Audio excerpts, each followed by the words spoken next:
नमस्कार दोस्तों, बहुत बहुत स्वागत है आपका अपने चैनल फटाफट इंडिया न्यूज़ में। आज बहुत ही शानदार टॉपिक के साथ आपके साथ मौजूद हूँ। टॉपिक क्या है? आपकी दिन रात की मेहनत की कमाई का पैसा कोई चुरा ना ले और उससे आप कैसे बच सकते हैं। एक नया तरीका निकाला है। जो लोग चोरी करते हैं, जो लोग ऑनलाइन फ्रॉड करते हैं, उन्होंने हर बार मैं नया फ्रॉड का तरीका और उससे बचने का तरीका आपको बताता हूं। तो इस बार जो तरीका है वो क्या है? फेसबुक चलाते समय मेरे आगे एक पोस्ट आई जिसमें एक व्यक्ति ने खुद को आर्मी का बताया हुआ था और काफ़ी सारा घर का सामान की फ़ोटो डाल रखी थी उसने। फोटो में घर का सामान नॉर्मल जैसे होता है, सोफा वगैरह, बेड वगैरह, फ्रिज वगैरह, जो भी चीज़ें होती है वो उसने डाल रखी थी। इसी तरह की जो पोस्ट है वो आपको OLX वगैरह पे या और भी बहुत सारी जगह आपको मिल जाएंगी और वहाँ पे बाकायदा मेंशन होता है फेसबुक की तरफ से, OLX की तरफ से कि आप किसी को भी कोई एडवांस पैसा ना दें, फ्रॉडस्टर भी सामान डाल सकते हैं। तो वो जो पोस्ट जब मैंने पढ़ी तो पढ़ते ही मुझे समझ में आ गया कि ये जो है फ्रॉड है। पोस्ट में क्या लिखा था? पोस्ट में लिखा था कि ये जो सामान है इसकी जो आपको उस पहली बात तो उस व्यक्ति ने अपना एड्रेस नहीं लिखा था। जो व्यक्ति अपना एड्रेस नहीं बताएगा, जाहिर सी बात है कि वो फ्रॉड होगा।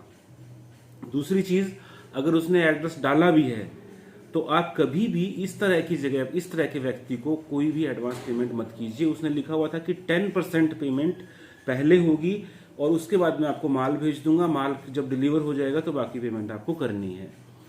ऐसा नहीं होता। आप कोई भी माल देखेंगे तो जाहिर सी बात है कि वहां पे जाके चेक कीजिए क्या प्रोडक्ट है। अब इस तरह के फ्रॉडस्टर के चक्कर में फ्रॉड करने वाले 1% होते हैं और 99% जेन्युइन सेलर होते हैं। तो 99% जो जेन्युइन सेलर होते हैं उनको बिजनेस में प्रॉब्लम आती है, उनके ऊपर शक किया जाता है। तो इससे इस चीज को समझिए आप। जेन्युइन बायर होता है, जेन्युइन सेलर होता है, उसको आप कैसे चेक करेंगे? अब उस बंदे का जो खोजी था उसका मकसद क्या था कि मेरे पास कोई सामान देख के इंक्वायरी करेगा। इंक्वायरी करने के बाद मैं उनको ये बोलूंगा कि मेरे पास और भी बहुत सारे जो हैं ऑर्डर आ रहे हैं और आपको अगर बुक करना है सामान तो आप जैसे 50,000 आपने बोला कि भी 50,000 का मुझे सोफा या बेड जो भी चीज़ें मुझे चाहिए, तो उसका 10% यानी कि 5,000 आप एडवांस डाल दो। 5,000 आप एडवांस डालेंगे उसमें, उसके बाद में वो आपका फ़ोन नहीं उठाएंगे, या उठाएंगे तो वो बोलेंगे कुछ पैसा और डालो, ये ट्रांसपोर्ट का लगेगा, ये इस चीज़ का लगेगा, ये इस चीज़ का लगेगा, आपसे और पैसे डलवाते जाएंगे तब तक जब तक आप उसकी बातों में फंस नहीं जाते। दोस्तों, बहुत मेहनत से पैसा कमाया जाता है, इसलिए ऑनलाइन फ्रॉड वालों से आप बच के रहिए। पेमेंट एडवांस नहीं करनी, अपने बैंक खाते को सेफ रखिए। एडवांस पेमेंट आपको किसी को भी नहीं करनी है। दूसरी चीज ये है, जेन्युइन जो सेलर है उसको कैसे चेक करें। सपोज कीजिए कोई भी फर्म है, उसने अपना नाम बताया, ये मेरी फर्म है, ये मेरा एड्रेस है, ये मेरा कॉन्टैक्ट नंबर है। आप गूगल पे जाइए। गूगल पे सपोज कीजिए कि मैं आपको कोई भी फर्म का नाम बताता हूँ। एक फर्म आप लेके चलिए, मान लीजिए बालाजी इंटरनेशनल कोई फर्म है, वो हिसार की बेस्ड है, हरियाणा की। तो आप क्या सर्च करेंगे? गूगल पे सर्च कर लीजिए बालाजी इंटरनेशनल हिसार। ठीक है। जब आपने सर्च किया तो वहां पे सर्च में आपको रिजल्ट दिखा देगा कि वास्तव में ऐसी कोई फर्म है या नहीं है। अब उस पे जब जाएंगे तो वहां पे कॉन्टैक्ट नंबर भी होगा और उसके रिव्यूज भी होंगे। तो उन रिव्यूज के हिसाब से आप ये चेक कर सकते हैं कि ये फर्म जेन्युइन है या इस फर्म के नाम पे किसी ने फ्रॉड किया है। अब उस फर्म की डिटेल भी आपको मिलेगी और वहां पे एक कॉन्टैक्ट नंबर भी होगा। उस कॉन्टैक्ट नंबर पे आप कॉल कीजिए। अगर आपको ऐसा लग रहा है कि ये इस तरह की जो फर्म है उस पर कुछ डाउट हो रहा है तो आप उसका GST नंबर लीजिए। GST नंबर पे उसकी कंप्लीट डिटेल होगी और जो GST नंबर है, जो फर्म का नाम है, उसके नाम से अकाउंट होना चाहिए। जिस अकाउंट में आप पेमेंट करेंगे तो उसके नाम से अकाउंट होना चाहिए और जिस व्यक्ति को आप पेमेंट कर रहे हैं जाहिर सी बात है कि उसकी भी वेरिफिकेशन होनी चाहिए, तो उसकी भी ID लीजिए और GST नंबर को आप GST की प्रॉपर वेबसाइट पे जाके वहाँ पे चेक GST नंबर का एक ऑप्शन रहता है, वेरीफाई GST नंबर का ऑप्शन रहता है, तो उस GST नंबर को आप डालेंगे तो अगर वो सही है तो वो GST नंबर दिखाएगा और वहाँ का एड्रेस दिखाएगा।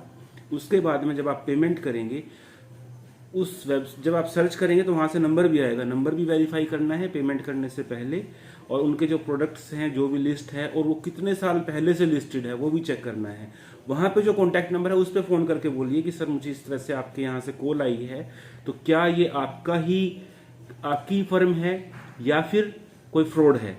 जाहिर सी बात है कि कोई पुरानी फर्म होगी वो फ्रॉड नहीं होगी। जो नई फर्म होती है, फ्रॉड तो नई फर्म भी नहीं होती, लेकिन बहुत सारे नकली फर्में के नाम से नकली फर्में बनाकर, नकली कागज बनाकर, रजिस्टर्ड कहीं नहीं होते वो, लेकिन वो नकली कागज बना के आपका पैसा लूट लेंगे। तो जब भी आप पेमेंट करें उसको वेरीफाई कीजिए। वहाँ पे जो लिखा होगा कि ये जीएसटी की वेबसाइट होती है gst.gov.in। एक चीज़ याद रखिए, जिस भी वेबसाइट के पीछे .gov.in या .gov.hry या .gov.up इस तरह की जो वेबसाइट होती है वो सरकार की वेबसाइट होती है। ये डोमेन कोई खरीद नहीं सकता है, तो आप उस पर 100% भरोसा कर सकते हैं कि जिसमें .gov.in आ गया वो सरकारी वेबसाइट है। आप उस पर आंख बंद करके 100% ट्रस्ट कर सकते हैं कि इसमें जो इन्फॉर्मेशन होगी वो सही होगी। तो gst.gov.in पे जाइए, वहाँ पे जीएसटी की डिटेल मिल जाएगी। अगर उन्होंने जो डिटेल भेजी है आपको जीएसटी की उसके साथ मैच कर रही है और आपने फ़ोन पे वेरीफाई कर लिया तो आप पेमेंट कर सकते हैं, आपकी पेमेंट वहाँ पे सुरक्षित रहेगी। तो इसलिए जो फ्रॉड होते हैं उनसे आप बचिए। और आर्मी के जो ऑफिसर्स हैं उनको बहुत ही बदनाम करने की ये जो साजिश की जा रही है, इसका भी सरकार को संज्ञान लेना चाहिए। आपकी क्या राय है दोस्तों, फीडबैक दीजिए और अपनी मेहनत के पैसे को बचा कर रखिए। आपके साथ अगर किसी भी तरह का नया फ्रॉड हुआ है तो आप वो भी मुझे कमेंट के माध्यम से लिखिए, ताकि दर्शकों को उस तरह के फ्रॉड के बारे में भी मैं बता सकूं और किसी और भाई का पैसा, किसी और साथी का पैसा, किसी और दोस्त का पैसा, जिंदगी भर की कमाई बर्बाद ना हो। तो दोस्तों आज के लिए इतना ही। मिलेंगे नई न्यूज़, नई रिव्यू के साथ में, और तब तक के लिए जय हिंद, जय भारत।